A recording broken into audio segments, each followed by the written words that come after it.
On a scale of 0 to 10, how likely are you to recommend our product to a friend or colleague? This is a question that we typically ask our users or customers when we want to measure NPS. NPS stands for Net Promoter Score, and it helps us measure customer loyalty. We show NPS survey in different parts of a user journey. For example, we can send the NPS survey by email, show it in a model window when the user interacts with the product, or even show it as a side panel or bottom sheet for returning users. NPS has a huge advantage. It's easy to calculate the score. When the user provides the score, based on their response, the user is classified into one of three groups. Promoters scored 9 to 10. Those are loyal customers who will keep using the product and refer others. Passives score 7 to 8. Satisfied but not enthusiastic. These users are vulnerable to competitors. Detractors score 0 to 6. Unhappy customers who might discourage others from using a product. NPS formula is quite simple. NPS equal percentage of promoters minus the percentage of detractors. NPS score above 30 is considered good. 0 to 30 means there is room for improvement, and below the 0 indicates customer dissatisfaction.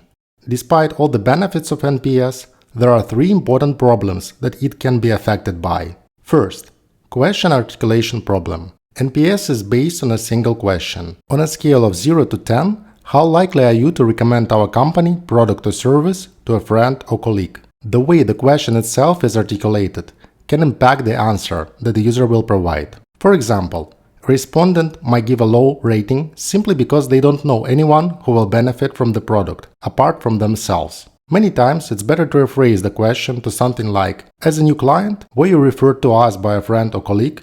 Yes and no. This question will help you measure the referral rate, rather than abstract promotion. Second, the way NPS is calculated ignores a lot of information. When we analyze NPS, we treat fairly different scores in the same way. We put people who gave rating from 0 to 6 to detractors. But there is a huge difference between the rating 0 and the rating 6. People who gave rating 0 are likely to hate the brand, while people who gave the rating of 6 are more likely to be passives, meaning that they won't actively promote the brand, but at the same time don't hate it. Also, some people refrain from giving a high score, not because they don't like the product, but because they never give a high score. Such users can be easily become a part of passives.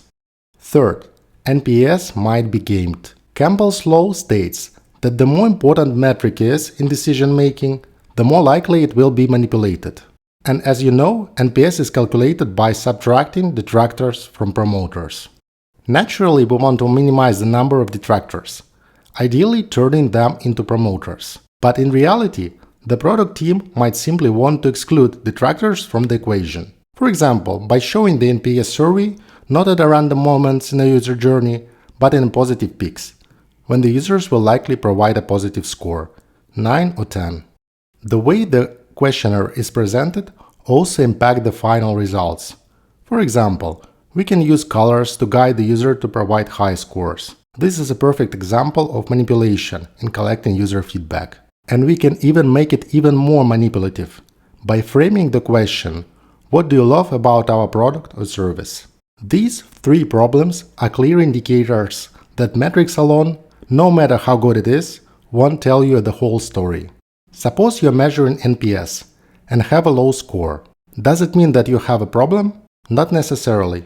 According to the Harvard Business Review, more than 50% of people who actively discourage others from using a brand have also actively recommended it for a particular attribute. People can't stand some brands, but they use them because of their low prices. Example of such brand is Ryanair, a low-cost carrier in Europe. This brand is known for hidden fees, strict policies, but people continue to fly with Ryanair because of its ultra-low prices. As a user, you won't recommend this brand to others. Ryanair's Net Promoter Score right now is -4.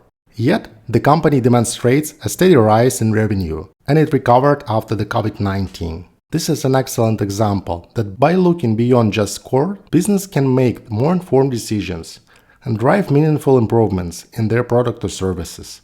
Thank you.